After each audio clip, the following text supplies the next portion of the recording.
नमस्कार आप सभी को।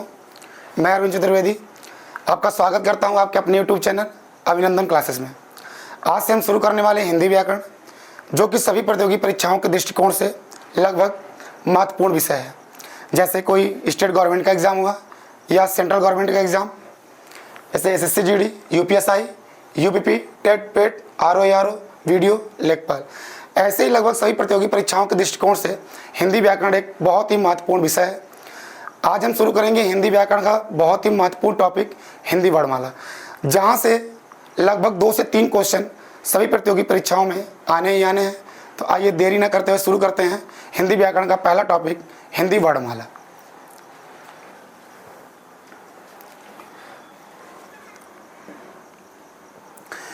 हिंदी वर्णमाला जानने से पहले सबसे पहले हम जानते हैं कि व्याकरण क्या होता है। व्याकरण क्या होता है, व्याकरण की आवश्यकता हमें क्यों पड़ती है, इन सभी बिंदुओं पे हम प्रकाश डालेंगे। आइए देखते हैं व्याकरण। तो अगर हम व्याकरण की बात करें, व्याकरण शब्द की बात करें, तो जो व्याकरण हमारा शब्द है ये संस्कृत के क्री धातु से बना है। संस्कृत के क्री धातु से बना है, यानी जो व्याकरण शब्द हमारा है ये संस्कृत के क्री धातु से बना है। और आगे देखें, अगर हम व्याकरण शब्द की रचना की बात करें कि व्याकरण शब्द की रचना किससे हुई है, तो व्याकरण जो हमारा शब्द है, व्याकरण शब्द वी प्लस आ प्लस करण, वी प्लस आ प्लस करण, इन 3 शब्दों के योग से व्याकरण शब्द की रचना हुई है, जिसमें जो करण शब्द है इसका मूल शब्द है और वी और आ ये दोनों क्या हैं, उपसर्ग हैं। अगर हम उपसर्ग की बात करें तो उपसर्ग हमारे वे शब्द होते हैं जो किसी शब्द के पहले जुड़कर उसके अर्थ में भिन्नता या परिवर्तन लाते हैं, वो हमारे क्या होते हैं, उपसर्ग होते हैं। इस टॉपिक पे हम आगे बात करेंगे। अभी हम देखते हैं कि जो व्याकरण हमारा शब्द है वो किन शब्दों के योग से बना है, वी, आ और करण, इन 3 शब्दों के योग से व्याकरण शब्द की रचना हुई है। कई बार एग्जाम में क्वेश्चन ऐसे पूछ भी लेता है कि व्याकरण शब्द में कितने उपसर्ग हैं, व्याकरण शब्द में कितने उपसर्ग हैं। तो अभी आपने देखा कितने उपसर्ग हैं, 1 और 2, यानी 2 उपसर्ग से मिलकर हमारा व्याकरण शब्द बना है और इसका मूल शब्द क्या है, करण। अब बात करते हैं व्याकरण शब्द के अर्थ के बारे में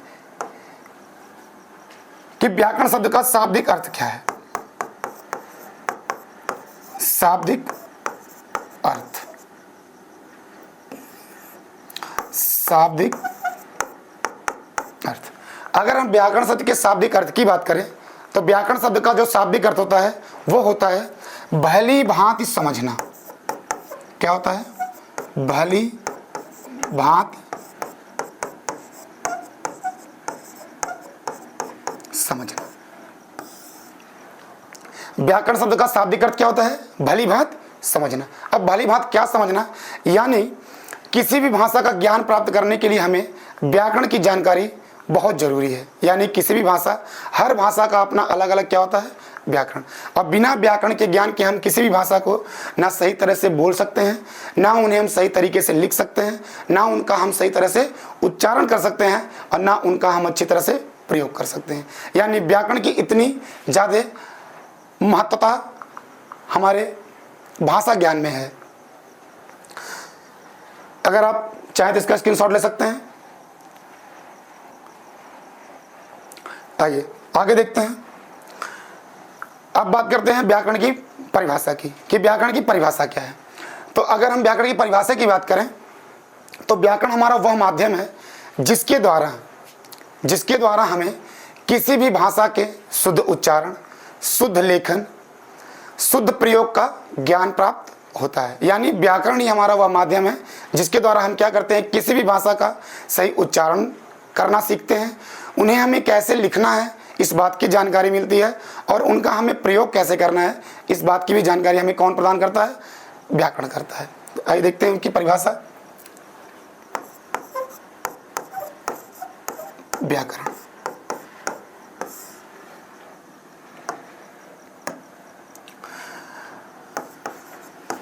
व्याकरण वह माध्यम है जिसके द्वारा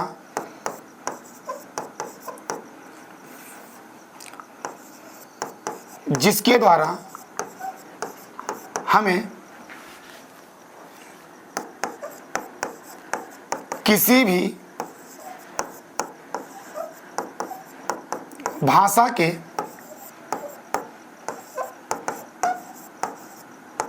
शुद्ध उच्चारण, लेखन तथा प्रयोग का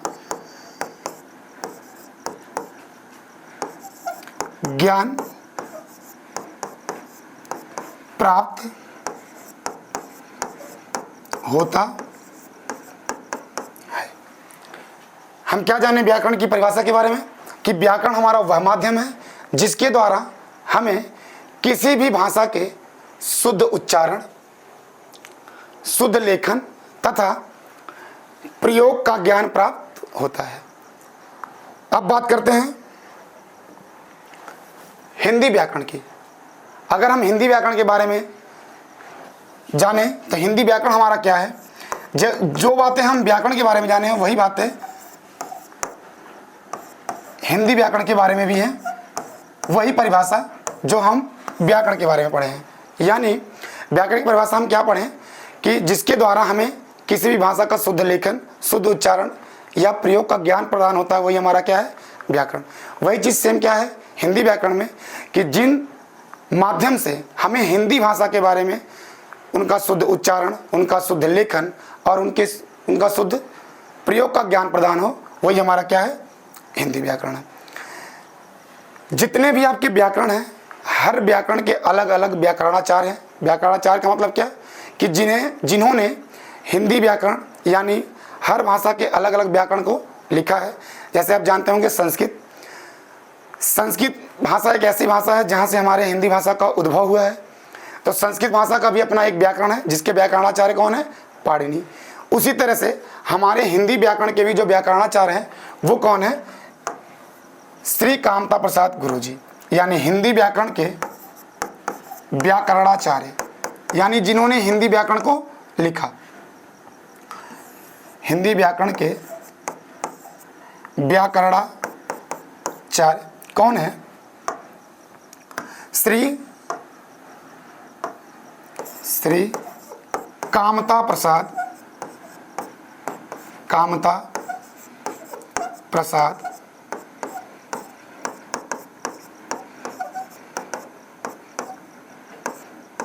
गुरुजी। श्री कामता प्रसाद गुरुजी ये हमारे कौन है, हिंदी व्याकरण के व्याकरणाचार्य हैं, श्री कामता प्रसाद गुरुजी। इन्हें देखिएगा अक्सर हम गुरुजी के नाम से ही इन्हें हम जानते हैं और ये गुरुजी के नाम से ही प्रसिद्ध हैं। इनका पूरा नाम क्या है, श्री कामता प्रसाद और गुरुजी। देखिएगा श्री कामता प्रसाद गुरुजी को हम एक और नाम से इनकी संज्ञा देते हैं इन्हें। जैसे संस्कृत व्याकरणाचार्य के कौन है हमारे, पाणिनि। उसी तरह से उन्हीं के नाम पे श्री कामता प्रसाद गुरुजी को एक हम और अन्य संज्ञा देते हैं। इन्हें हम कहते हैं हिंदी का पाणिनि। क्या कहते हैं, हिंदी का पाणिनि। अभी आपको हमने बताया कि पाणिनि कौन थे, संस्कृत व्याकरण के व्याकरणाचार्य थे जिन्होंने संस्कृत भाषा का जो व्याकरण था उसे लिखा। किन्होंने, पाणिनि ने। उन्हीं के नाम पर श्री कामता प्रसाद गुरुजी को क्या कहा गया, हिंदी का पाणिनि। यानी हिंदी के पाणिनि कौन है, श्री कामता प्रसाद गुरुजी। स्क्रीनशॉट ले लें आप।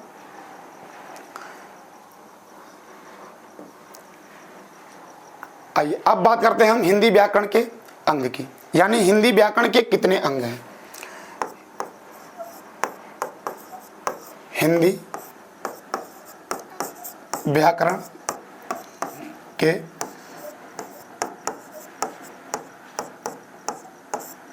अंग।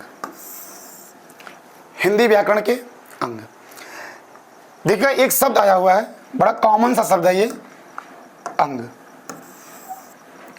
कई लोग इस बात से, बहुत से लोग कंफ्यूज हो जाते हैं। अंग आता है शब्द, भाग आता है, प्रकार आता है, और एक शब्द उसमें और आएगा, आप पढ़े होंगे, जैसे अंग शब्द आ जाता है।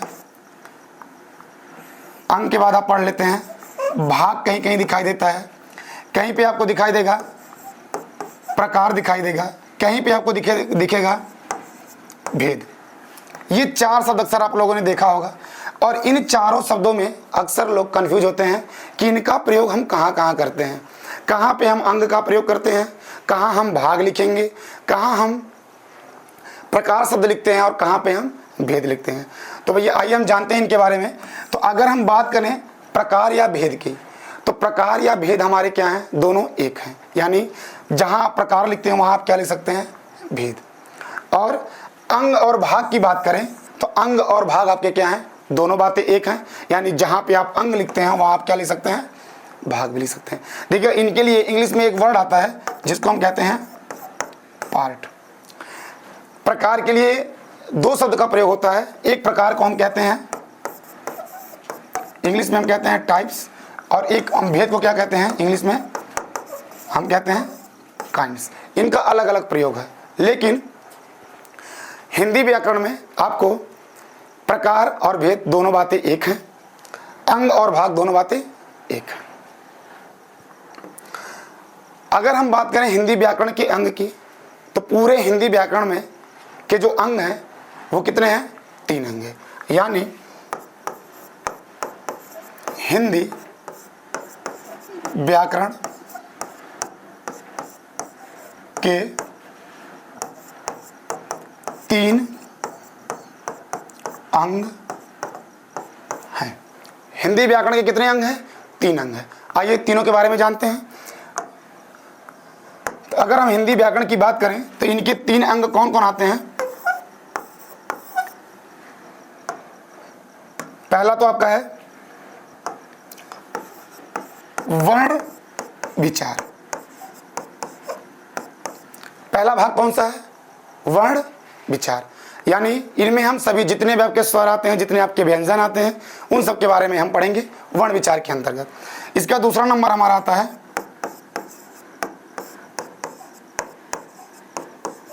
शब्द विचार। दूसरा टॉपिक कौन सा है हमारा, शब्द विचार।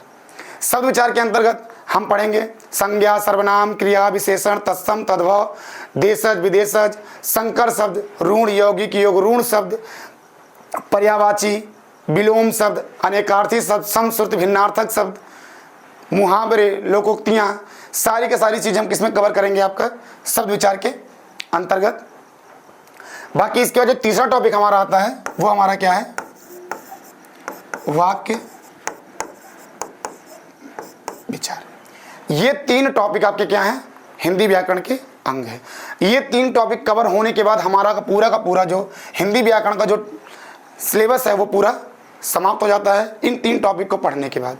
अगर हम बात करें वर्ण विचार की, तो लगभग हिंदी व्याकरण का लगभग 15% भाग आपका वर्ण विचार के अंतर्गत कवर हो जाता है। यानी वर्ण विचार के अंतर्गत हम लगभग 15% हम हिंदी व्याकरण का सिलेबस कंप्लीट कर चुके होते हैं। इसके बाद अगर हम शब्द विचार की बात करें तो इसके अंतर्गत ये मान के चलिए लगभग 70% भाग हम हिंदी व्याकरण का कंप्लीट कर लेते हैं। यानी 15% यहाँ, 17 यहाँ, अगर इन दोनों को हम ऐड करें तो हो जाएगा 85%। यानी वर्ण विचार और शब्द विचार पढ़ने से हम लगभग हिंदी व्याकरण के 85% टॉपिक हम क्या कर लेते हैं, कंप्लीट कर लेते हैं।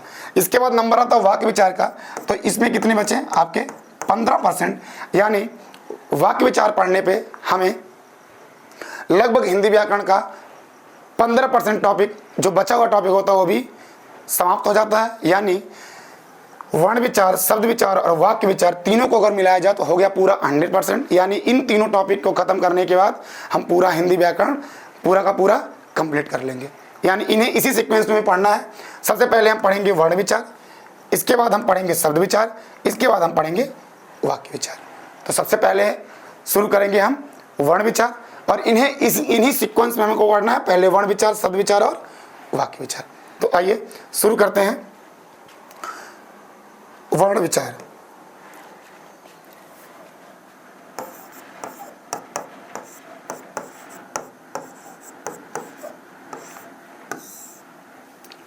वर्ण विचार, नाम से स्पष्ट होगा वर्ण विचार। वर्ण क्या होते हैं? अब वर्ण विचार का मतलब यह हो गया कि इसमें जितने भी आपके वर्ण आएंगे, आपने पढ़ा भी होगा, स्वर, व्यंजन, हम बचपन से छोटी क्लास से ही पढ़ते चले आ रहे हैं, और स्वर, व्यंजन, इन सभी चीज़ों को हम पढ़ चुके हैं। तो उन्हीं सभी का हमें थोड़ा सा विस्तार से ज्ञान प्राप्त करना है कि हम स्वर को किन किन नामों से जानते हैं, व्यंजन में कितने व्यंजन हैं जिनको हम अलग अलग नामों से जानते हैं, उन्हीं सब के बारे में हमें वर्ण विचार के अंतर्गत पढ़ना है। तो अगर हम वर्ण विचार की बात करें तो वर्ण विचार में सबसे पहला जो टॉपिक हमारा है वो हमारा है ध्वनि। ध्वनि क्या होता है इसे हम जानेंगे। ध्वनि हम किसे कहते हैं? तो किसी भी भाषा को उच्चारण जब हम करते हैं वही हमारी क्या है? ध्वनि है। यानी आप कह सकते हैं किसी भी भाषा के उच्चरित रूप को हम क्या कहेंगे? ध्वनि कहेंगे। यानी भाषा के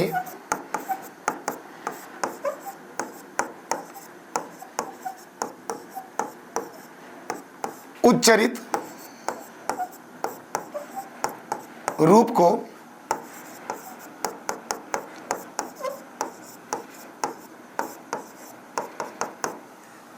ध्वनि कहते हैं। यानी भाषा के उच्चरित रूप को हम क्या कहते हैं? ध्वनि कहते हैं। इसके बाद नंबर आता है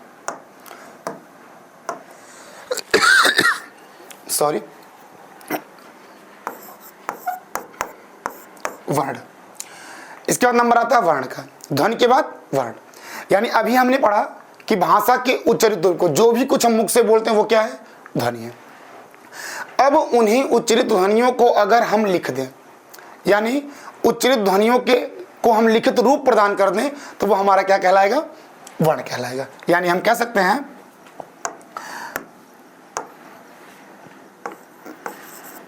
ध्वनियों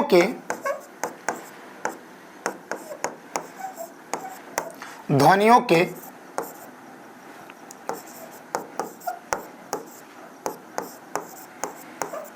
उच्चरित रूप को लिखित रूप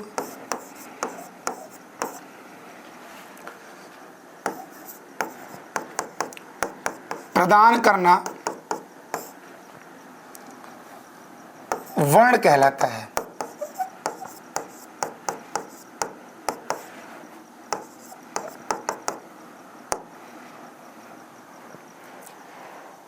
इन्हें आप एक बार स्क्रीनशॉट ले लें।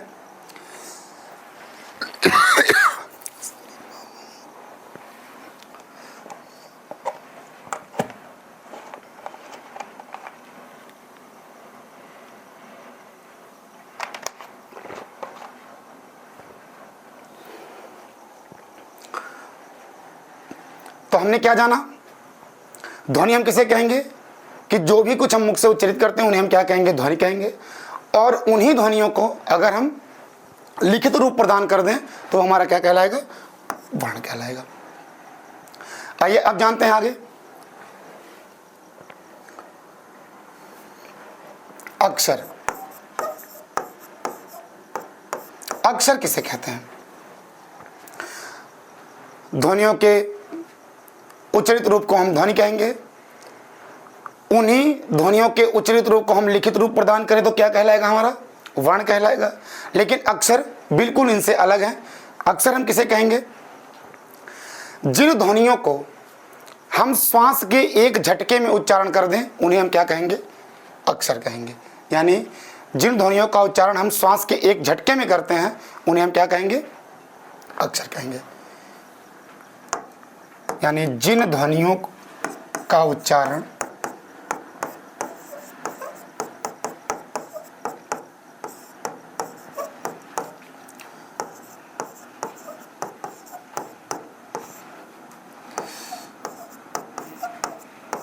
श्वास के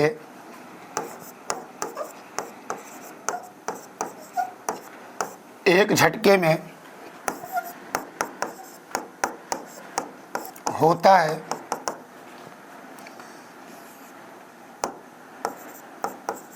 उन्हें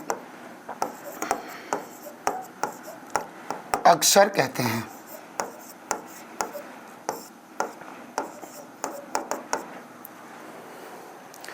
जिन ध्वनियों का उच्चारण श्वास के एक झटके में होता है उन्हें हम क्या कहेंगे? अक्षर कहेंगे। तो हमने सबसे पहले वर्ण विचार में हम पढ़े हैं ध्वनि, वर्ण और अक्षर। कई बार क्या होता है कि हमें वर्ण और अक्षर में कंफ्यूजन होता है कि वर्ण क्या होते हैं और अक्षर क्या होते हैं। कई लोग इसमें कंफ्यूज भी हो जाते हैं। तो लगभग हिंदी व्याकरण में वर्ण और अक्षर को लगभग एक ही माना गया है, सिर्फ एक स्थान को छोड़ करके। जब हम वर्णों का वर्ण विच्छेद पढ़ते हैं तो वहाँ पर ये चीज़ें अलग हो जाती हैं। वहाँ पे वर्ण को कुछ और कहा गया है और अक्षर को कुछ और कहा गया है। आइए एक एग्जाम्पल से समझते हैं इसको। जैसे अगर हमारे सामने एक शब्द दिया गया हो कमल, शब्द है कमल। यहाँ पे अगर आपसे पूछ लिया जाए कि कितने वर्ण हैं और कितने अक्षर हैं इस कमल शब्द में, तो आप कैसे बताएंगे? तो सबसे पहले आप क्या करेंगे, इस कमल शब्द को अलग अलग आप यानी स्वर अलग और व्यंजन को अलग अलग कर लेंगे। यानी क, मैं के साथ ए लगा हुआ है और इस लय के साथ ए लगा हुआ है। आप देख रहे हैं हमने कमल शब्द को का वर्ण विच्छेद किया, क, ए, फिर मैं, फिर ए, फिर आधा लय, फिर ए। इसके बाद अब यहाँ पे देखिएगा क्वेश्चन कैसे अलग होते हैं। यहाँ पे अगर आपसे पूछे कि वर्ण कितने हैं, इस कमल शब्द में वर्ण कितने हैं, तो भैया यहाँ पे आपको क्या करना है, क को अलग और ए को अलग, यानी स्वर को अलग और व्यंजन को अलग, इनको हमें गिनना है। यानी क यानी 1 2 3 4 5 6। अगर वर्ण की बात करें तो कितने हो गए? 6। बात समझ में आया? यानी कमल शब्द में अगर हम वर्ण की बात करें तो हाँ हमें स्वर की काउंटिंग अलग और व्यंजन की काउंटिंग अलग करनी है और हमें कितने वर्ण प्राप्त होंगे? यहाँ पे 6। लेकिन उसी जगह पे अगर हम इन्हें अक्षर पूछें यहाँ पे कि इस कमल शब्द में अक्षर कितने हैं, तो कमल शब्द में हम अक्षर की काउंटिंग जब करेंगे तो हम उन्हीं वर्णों को गिनेंगे जिसमें स्वर का मेल होगा। यानी आप देख सकते हैं क, मैं और ल, इन तीनों में, तीनों वर्णों में आपका स्वर मिला हुआ है। तो यहाँ पे अगर हम अक्षर की बात करें तो कितने अक्षर हो जाएंगे? 3। तो बस एक स्थान एक ऐसा है जहाँ पे वर्ण अलग और अक्षर अलग होते हैं, केवल वर्ण विच्छेद में। बाकी हर जगह आप वर्ण जो हैं वही अक्षर हैं। ठीक है, एक बात और जान लेते हैं यहाँ पे।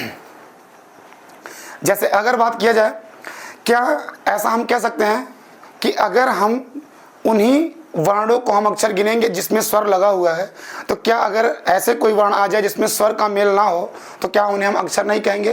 तो बिल्कुल नहीं कहेंगे। आइए एक एग्जांपल उसका भी देख लेते हैं। जैसे अगर मान लीजिए शब्द आपका आ जाए, शब्द है कंबल, शब्द है कंबल। अब अगर हम कंबल को अलग अलग हम लिखें तो इनका रूप कुछ इस तरह से बनेगा, आधा क, अ, मैं, ब के साथ फिर ए, फिर आधा लय और फिर ए। ये इनका वर्ण विच्छेद हो जाएगा। और वर्ण विच्छेद के बाद अगर हम यहाँ काउंटिंग करें वर्ण की काउंटिंग करें तो कितने हो जाएंगे? 1 2 3 4 5 6 7। कितने वर्ण होंगे? 7। क्योंकि भैया वर्ण में तो ऐसा कुछ बाउंडेशन है नहीं कि हम केवल उन्हें गिनेंगे जिसमें स्वर लगा हो। इनमें हम जिनमें स्वर हैं उन्हें भी गिनेंगे, जिनमें स्वर नहीं है यानी जो स्वर रहित हैं उनकी भी काउंटिंग होगी, या और जो स्वर सहित हैं उनकी भी काउंटिंग होगी। तो यहाँ पे कितने आपके वर्ण हो जाएंगे? 7। अगर हम अक्षर की बात करें यहाँ पे, अब ये चीज़ें अलग हो जाएंगी। अक्षर की बात करें, आप देख रहे हैं क पूरा है, मैं इसमें आधा है, ब पूरा है और ल पूरा है। इसका मतलब ये हो गया यहाँ पे केवल हमें अक्षर कितना बताना है? केवल 3। कितने अक्षर बताने हैं? 3, क्योंकि मैं की हम काउंटिंग नहीं करेंगे। बात समझ में आ गई? तो केवल आप ये एक जगह याद रखिएगा, केवल वर्ण विच्छेद, वहीं पे वर्ण और अक्षर को हम अलग अलग पढ़ते हैं। बाकी हिंदी व्याकरण में कहीं भी वर्ण और अक्षर को अलग अलग नहीं बताया गया है। अब इसका स्क्रीनशॉट ले सकते हैं।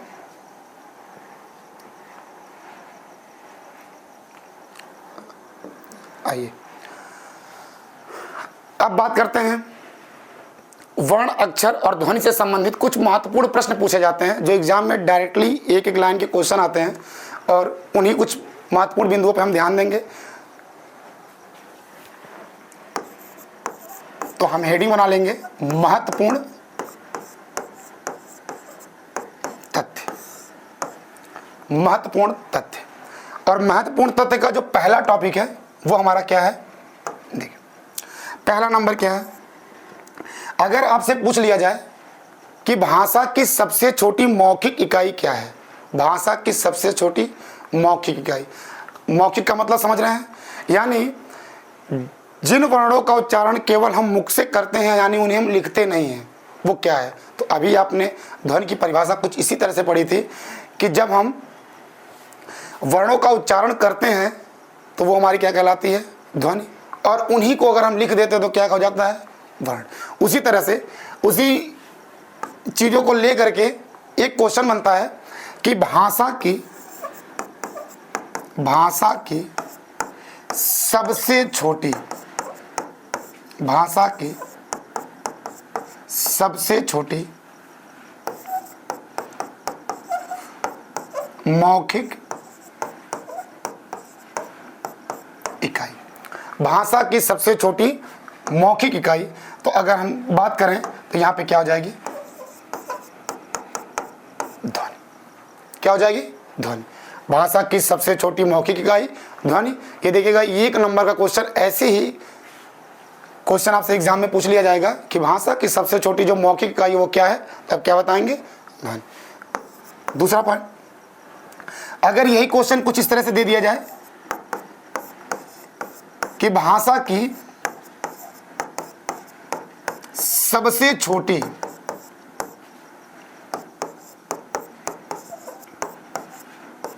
लिखित इकाई, भाषा की सबसे छोटी लिखित इकाई। अगर हम लिखित इकाई की बात करें तो भैया आपकी क्या होगी, वर्ण। क्या होगा, वर्ण। आपने यही पढ़ा था कि अगर ध्वनियों को हम लिखित रूप प्रदान कर दें तो हमारी क्या बन जाएगी, वर्ण। आगे देखते हैं इसके बाद। ये दो क्वेश्चन हो गए, बहुत ही इंपॉर्टेंट क्वेश्चन है, इन्हें आप बिल्कुल ध्यान से समझिएगा और ध्यान से पढ़िएगा इनको। ये दोनों क्वेश्चन ऐसे ही हूबहू ऐसे ही एग्जाम में पूछे गए हैं और आगे भी पूछे जाने की संभावना है, तो इसे आप ध्यान से देखिएगा और पढ़िएगा, समझिएगा। अगला टॉपिक, इसमें एक क्वेश्चन और पूछ लेता है, भाषा की सबसे छोटी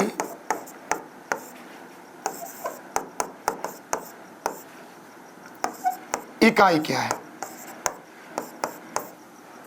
भाषा की सबसे छोटी इकाई। अब ना उन्होंने मौखिक पूछा, ना उन्होंने लिखित शब्द का प्रयोग किया है, यानी केवल डायरेक्ट उन्होंने क्या पूछा है कि भाषा की सबसे छोटी इकाई क्या है। तो अगर हम भाषा की सबसे छोटी इकाई की बात करें तो भैया हमारा क्या है, वो वर्ण है, या इसे हम कह सकते हैं अक्षर। वर्ण या अक्षर, बिल्कुल घबराइएगा नहीं आप, एग्जाम में आपको वर्ण या अक्षर में से कोई एक ही देगा। ऐसा कभी नहीं होगा कि आपको एग्जाम में वर्ण या अक्षर दोनों आपको ऑप्शन में मिल जाए। यानी आपको ध्यान रखना है कि भाषा की सबसे छोटी इकाई अगर पूछा जाए तो क्या बताएंगे आप, वर्ण या अक्षर। इसके बाद चौथा पॉइंट जो है क्या है, कई बार पूछ लेता है कि अर्थ के आधार पर भाषा के कितने अंग हैं। अर्थ के आधार पर, अर्थ के आधार पर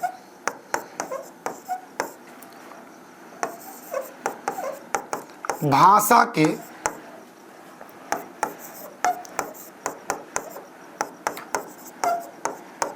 कितने अंग हैं। अर्थ के आधार पर भाषा के कितने अंग हैं। तो भैया आप अच्छी तरह जान सकते हैं, जितने भी वर्ण है या कोई ध्वनि हुई, उनका अपना कोई अर्थ नहीं होता। अर्थ कहाँ शुरू होगा, शब्द से। शब्द के बाद अगर हम और बड़ा कुछ लेंगे तो क्या होगा, वाक्य। तो इसी आधार पे भाषा के कितने अंग बनाए गए हैं, अर्थ के आधार पर 2 अंग बनाए गए हैं। कितने, 2, और वो दोनों कौन कौन है, एक आपका है शब्द और एक क्या है, वाक्य। ये हमारे कुछ महत्वपूर्ण तथ्य हैं। अभी इनमें और भी चीज़ें जाननी है, लेकिन ये 4 टॉपिक जो आपको बताएं, ये चारों ऐसे हुबहू क्वेश्चन पूछे गए एग्जाम में, तो इन्हें आप विशेष रूप से ध्यान में रखे रहिएगा। कि भाषा की सबसे छोटी मौखिक इकाई की बात करेगा तो हमें क्या बताना है, ध्वनि बताना है। भाषा की सबसे छोटी लिखित इकाई की बात करेगा तो हमें क्या बताना है, वर्ण बताना है। और अगर हम बात करें भाषा की सबसे छोटी इकाई की तो क्या बताना है हमें, वर्ण या अक्षर।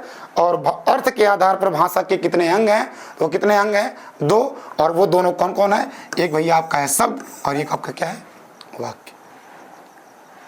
स्क्रीनशॉट आप ले लीजिए।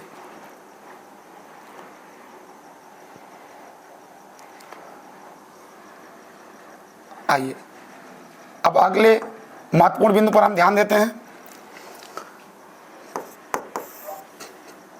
5वां जो महत्वपूर्ण बिंदु है वो क्या है, एग्जाम में क्वेश्चन पूछा गया है कि भाषा की सबसे छोटी सार्थक इकाई क्या है। भाषा की सबसे छोटी सार्थक इकाई, तो अगर आप पीछे वाले भाग पे अगर ध्यान दिए होंगे तो आपको बताया गया है कि अर्थ के आधार पे भाषा कितने अंग हैं, 2 अंग हैं, एक क्या है शब्द और एक क्या है, वाक्य। यानी अब शब्द से छोटा कोई नहीं हो सकता है जिसका हम अर्थ निकाल पाएं। तो इसी आधार पे अगर भाषा की सबसे छोटी सार्थक इकाई की बात करें तो हमारा क्या है, शब्द। क्या है, शब्द। सार्थक, स प्लस अर्थक, स माने होता है सहित, अर्थ माने अर्थ, यानी जो अर्थ के साथ हो। तो आपने कभी नहीं सुना होगा किसी वर्ण का अपना कोई अर्थ होता है। मैं आपसे कह दूं क, तो क का अर्थ क्या निकलेगा, ख, ख का अर्थ क्या निकलेगा। लेकिन उन्हीं से मिला के कोई शब्द बन जाए, जैसे हम कह दें क, मैं और ल, तीनों को अगर हम मिला तो क्या बनेगा, कमल। ये हमारा एक शब्द बन गया जिसका अपना एक अर्थ होता है। तो बात करें अगर भाषा की सबसे छोटी सार्थक इकाई की तो क्या है, शब्द है। अगला पॉइंट, अगर कहा जाए भाषा की सबसे बड़ी सार्थक इकाई, भाषा की सबसे बड़ी सार्थक इकाई, अगर इसकी बात करें हम तो ये हमारा क्या होगा, वाक्य। क्या होगा, वाक्य। छोटी इकाई शब्द और बड़ी इकाई क्या होगा हमारा, वाक्य। इन शब्दों पे थोड़ा विशेष ध्यान दीजिएगा, सार्थक शब्द। ऐसा नहीं कि वो भाषा की सबसे छोटी इकाई पूछे और आप बता दीजिए शब्द, बड़ी इकाई पूछे तो आप कुछ और बता दीजिए। ध्यान रखिएगा ये शब्द हमें क्वेश्चन में मिलना चाहिए सार्थक। अगर वो कहेगा कि भाषा की सबसे छोटी सार्थक इकाई क्या है तो हमें शब्द बताना है, लेकिन अगर कहे भाषा की सबसे छोटी इकाई क्या है तो हमें क्या बताना है, वर्ण बताना है। भाषा की सबसे बड़ी सार्थक इकाई क्या होगी हमारी, वाक्य होगी। ठीक है। अगला जो महत्वपूर्ण बिंदु हमारा है वो क्या है, कहा जाए अभिव्यक्ति की सबसे छोटी इकाई क्या है। अभिव्यक्ति की सबसे छोटी इकाई क्या है। अभिव्यक्ति, अभिव्यक्ति मतलब क्या होता है, अभिव्यक्ति मतलब होता है अपने विचारों का आदान प्रदान। अगर आपको अपने विचारों का आदान प्रदान करना हो तो आप कैसे करेंगे, शब्दों के माध्यम से या वाक्यों के माध्यम से। तो शब्दों के माध्यम से तो अपने विचारों का आदान प्रदान कर नहीं सकते हैं। भाई हम कहते हैं दुख, तो इससे हमारा ये सामने वाला क्या समझेगा हम दुख कहने से। लेकिन हम कहा जाए कि हमें आपकी बातों से दुख हुआ, या ऐसा कुछ कहा जाए कि हमें आपकी बातें सुनकर या आपके द्वारा कही गई जितनी भी बातें हैं उन सभी बातों से हमें बेहद ही दुख हुआ है, तो शायद सामने वाला बंदा जरूर समझेगा कि हाँ जो व्यक्ति है वो उसकी भावना क्या है, या वो कहना क्या चाह रहा है, या अपना वो कैसा भाव प्रकट करना चाह रहा है। तो अभिव्यक्ति की सबसे छोटी इकाई हमारी क्या होगी, वाक्य होगी।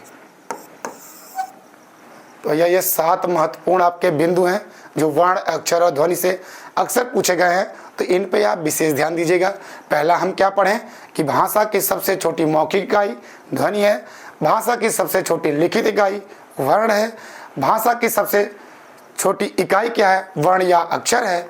कहा जाए अर्थ के आधार पर भाषा के कितने अंग हैं, तो 2 अंग हैं। और अगर कहा जाए अर्थ के आधार पर, या आप कह सकते हैं भाषा की सबसे छोटी सार्थक इकाई क्या है, तो शब्द है। और अर्थ के आधार पर भाषा की सबसे बड़ी इकाई क्या है, तो हमारा क्या है, वाक्य है। इसके बाद हमने क्या देखा, अभिव्यक्ति की सबसे छोटी इकाई क्या है, वाक्य। अभिव्यक्ति माने आपको बताया हमने विचारों का आदान प्रदान हम किस माध्यम से करते हैं, वाक्यों से करते हैं। तो सबसे छोटी इकाई क्या होगी, वाक्य होगी। आइए अब शुरू करते हैं। इसके बाद इसका स्क्रीनशॉट ले लें।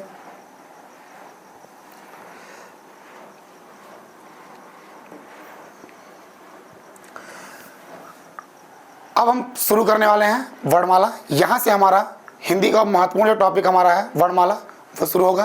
तो आइए जानते हैं वर्णमाला क्या है। वर्णमाला, वर्णमाला जिन्हें हम इंग्लिश में क्या कहते हैं, अल्फाबेट।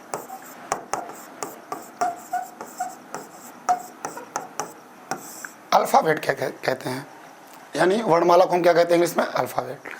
वर्णमाला की बात करें, यहाँ जो वर्ण का अर्थ क्या हो गया, वर्ण। यहाँ पे माला का मतलब क्या होता है, यहाँ माला का अर्थ लिया जाएगा समूह से, यानी वर्ण का अर्थ यहाँ पे वर्ण हो गया। लेकिन अगर माला की बात करें तो यहाँ माला का अर्थ क्या होगा, समूह, यानी वर्ण समूह। वर्ण समूह क्या है हमारा, वर्णमाला है। यानी वर्णमाला का जो शाब्दिक अर्थ होगा वो होगा वर्ण समूह। लेकिन वर्ण समूह को हम वर्णमाला नहीं कह सकते हैं। वर्णमाला हम किसे कहेंगे, वर्णों या ध्वनियों का ऐसा क्रमबद्ध या व्यवस्थित समूह जिसके द्वारा हम स्वर को अलग और व्यंजन को अलग पढ़ते हैं, वही क्या है, वर्णमाला है। यानी इसकी एक साधारण सी परिभाषा क्या बन सकती है, वर्णों या ध्वनियों के क्रमबद्ध एवं व्यवस्थित समूह को हम क्या कहते हैं, वर्णमाला कहते हैं। अगर हम परिभाषा किसकी बात करें,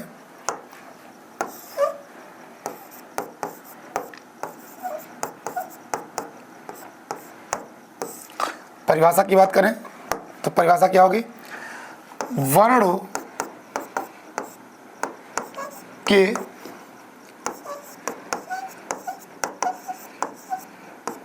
क्रमबद्ध एवं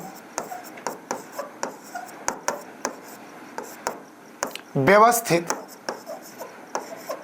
समूह को वर्णमाला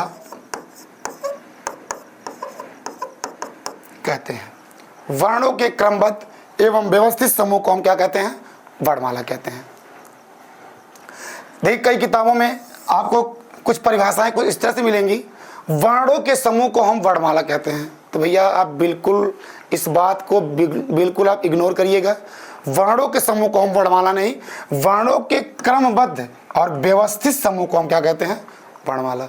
अगर हम वर्णों के समूह की बात करें तो भैया आप ऐसा भी कह सकते हैं, आपने लिखा ए आ, और अगर आपका मन कर दिया नहीं हम छोटी बड़ी ना लिख के हम लिखेंगे कैक है, तो भैया ये जो अटपटा सा जो समूह बनता है ये हमारा वर्ण समूह कहलाता है।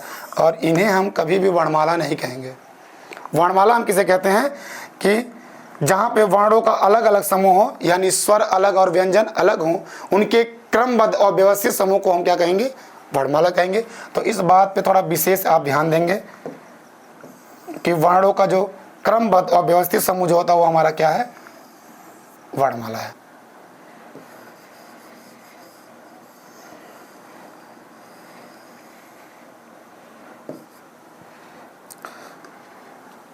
इसका आप स्क्रीनशॉट ले लें।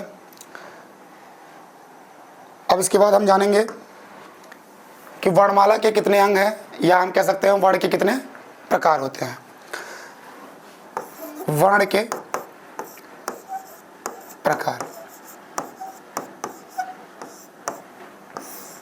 अगर हम वर्ण के प्रकार की बात करें तो आपके 2 प्रकार के होते हैं। कितने प्रकार के? 2 प्रकार के। कौन कौन होते हैं? स्वर और व्यंजन। यानी स्वर और व्यंजन ये 2 प्रकार के आपके वर्ण होते हैं वर्णमाला में।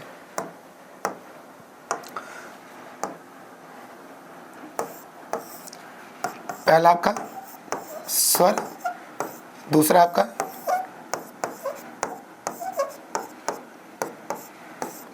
व्यंजन। पहला स्वर, दूसरा व्यंजन।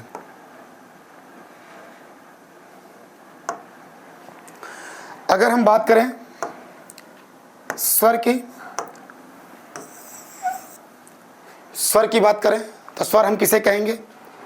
तो जिन वर्णों का उच्चारण करने के लिए हमें किसी दूसरे वर्णों की आवश्यकता नहीं होती, उन्हें हम क्या कहेंगे? स्वर। यानी स्वर क्या होते हैं? स्वतंत्र होते हैं। इन्हें बोलने के लिए या इनका उच्चारण करने के लिए या इन्हें लिखने के लिए हमें किसी अन्य वर्ण की आवश्यकता नहीं पड़ती, उन्हें हम क्या कहेंगे? स्वर कहेंगे। स्वर क्या होते हैं? स्वतंत्र होते हैं।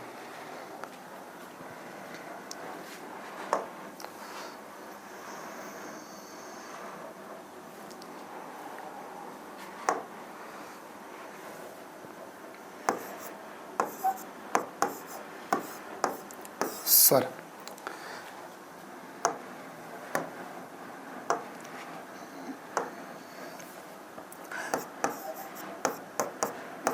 जिन वर्णों का उच्चारण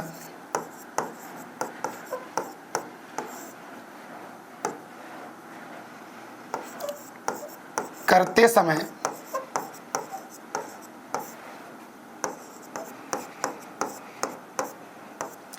दूसरे वर्णों की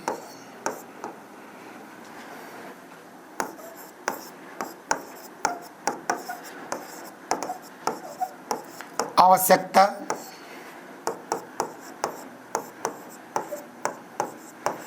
नहीं पड़ती, उन्हें स्वर कहते हैं। जिन वर्णों का उच्चारण करते समय हमें दूसरे वर्णों की आवश्यकता नहीं पड़ती, उन्हें हम क्या कहेंगे? स्वर कहेंगे। एक बात और, अभी आपको हमने बताया, अगर हमें कोई भी, या हम ही हो गए, अगर हमें कोई कार्य करना हो, अगर हमें उस कार्य को करने के लिए हमें किसी और की आवश्यकता ना हो, हम अकेले उस कार्य को कर लें, तो हम क्या कहलाएंगे? यानी हम उस कार्य को करने के लिए बिल्कुल सक्षम है, यानी स्वतंत्र हैं। इसीलिए स्वर जो होते हैं, स्वर पूर्णतः स्वतंत्र वर्ण होते हैं। स्वर पूर्णतः स्वतंत्र वर्ण होते हैं।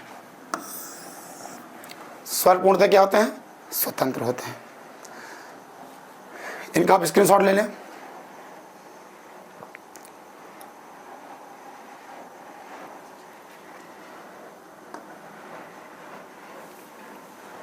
अब बात करते हैं स्वरों की संख्या की, कि स्वर की संख्या कितनी होती है। तो अगर हम स्वर की संख्या की बात करें तो स्वर की संख्या अलग अलग आधार पर अलग अलग होती है। आइए देखते हैं स्वरों की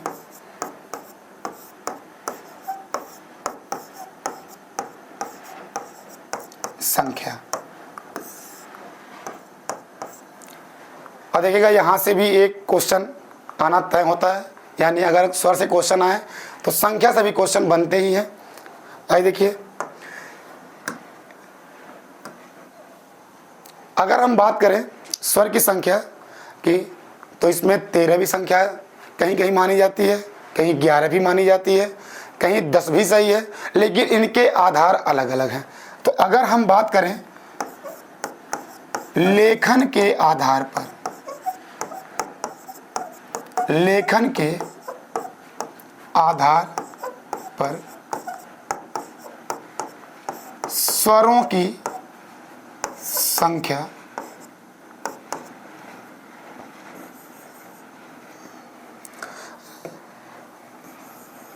लेखन के आधार पर स्वरों की संख्या तो हमारी कितनी होगी? 13 होगी। यानी लेखन के आधार पर स्वरों की संख्या 13। और वो कौन कौन सी होती हैं, ध्यान दीजिएगा जरा। ए, आ, छोटी ई, बड़ी ई, छोटा ऊ, बड़ा ऊ, री, ए, ओ, औ, अंग, ये आपके 13 होते हैं। ए, आ, छोटी ई, बड़ी ई, छोटा ऊ, बड़ा ऊ, री, ए, ओ, औ, अंग, ये आपके लेखन के आधार पर स्वरों की संख्या 13 हो गई। इसके बाद हम बात करते हैं, एक आधार इसका और बनता है। अगर कहा जाए मात्रा के आधार पर, मात्रा के आधार पर स्वरों की संख्या, मात्रा के आधार पर स्वरों की संख्या। तो अगर मात्रा के आधार पर स्वरों की संख्या की बात करें तो ये हमारी होती है 10। मात्रा के आधार पर स्वरों की संख्या 10। अब आप कहेंगे कि किसकी काउंटिंग हम नहीं करते हैं। एक काम करते हैं, पहले मात्रा के आधार पर स्वरों की संख्या जानने से पहले हम जान लेते हैं कि अगर पूछा जाए तो थोड़ा ये चीज़ आपको थोड़ा और अच्छे से समझ में आएगा। सबसे पहले हम जान लेते हैं कि अगर आपसे पूछा जाए हिंदी वर्णमाला में स्वरों की संख्या कितनी होती है। हिंदी वर्णमाला में स्वरों की संख्या कितनी है, तो वो भैया है, वो कितनी संख्या है आपकी? 11। हिंदी वर्णमाला में स्वरों की संख्या कितनी है? 11 है। अब आप कहेंगे सर 11 संख्या हो गई तो किन स्वरों की हम काउंटिंग नहीं करते हैं? तो आइए देखते हैं। आप जानते हैं कि लेखन के आधार पर स्वरों की संख्या 13 यानी ए से लेकर हम ए तक पूरा काउंटिंग करते हैं। लेकिन जब बात आती है हिंदी वर्णमाला में स्वरों की संख्या की, तो देखिएगा ये जो लास्ट के आपके अंग और ए हैं, इनकी हम काउंटिंग नहीं करते हैं। इस बात को हम आगे जानेंगे क्यों काउंटिंग नहीं करते हैं। अभी के लिए इतना जानिए कि हिंदी वर्णमाला में स्वरों की संख्या कितनी है? 11 है। इसके बाद मात्रा के आधार पर, अभी हमने अगला पॉइंट पढ़ा था, मात्रा के आधार पर स्वरों की संख्या तो कितनी है? 10। अब आप कहेंगे सर 11 थी, अब ये कौन कम हो गया? तो अगर 11 में से यहाँ पे देखेंगे मात्रा के आधार पर जो ये आपका ए है, ये जो आपका ए वर्ण है,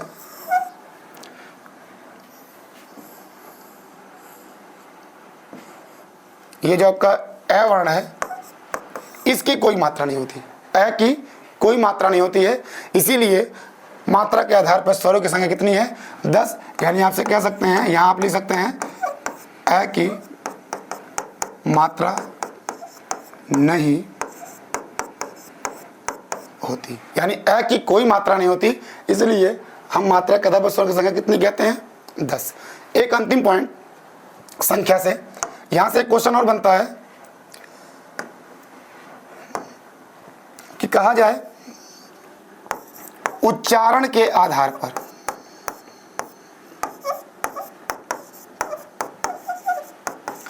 उच्चारण के आधार पर स्वरों की संख्या। अगर उच्चारण के आधार पर स्वरों की संख्या की बात करें तो ये भैया होती है कितनी? 10। यहाँ भी 10, यहाँ भी 10, यानी मात्रा के आधार पर स्वरों की संख्या 10 और उच्चारण के आधार पर भी स्वरों की संख्या 10। अब यहाँ किसकी काउंटिंग नहीं करते हैं? तो यहाँ भैया हम री की काउंटिंग नहीं करते हैं। री काउंटिंग क्यों नहीं करते हैं? क्योंकि री का उच्चारण व्यंजन की भांति होती है, इसीलिए कामता प्रसाद गुरु जी ने री को शुद्ध स्वर नहीं माना है और उच्चारण के आधार पर संख्या कितनी बताई? 10। तो यहाँ आप लिख सकते हैं री की गिनती नहीं करते, री की गिनती नहीं करते। तो हमें आज की क्लास में हमें क्या पता चला? हम जाने व्याकरण क्या है, व्याकरण किसे कहते हैं, हिंदी व्याकरण क्या है, उसके कितने अंग हैं, वर्ण क्या है, ध्वनि क्या है, अक्षर क्या होते हैं, वर्ण कितने प्रकार के, वर्णमाला किसे कहते हैं, स्वर क्या है, स्वरों की संख्या। तो आज के लिए इतना ही, धन्यवाद।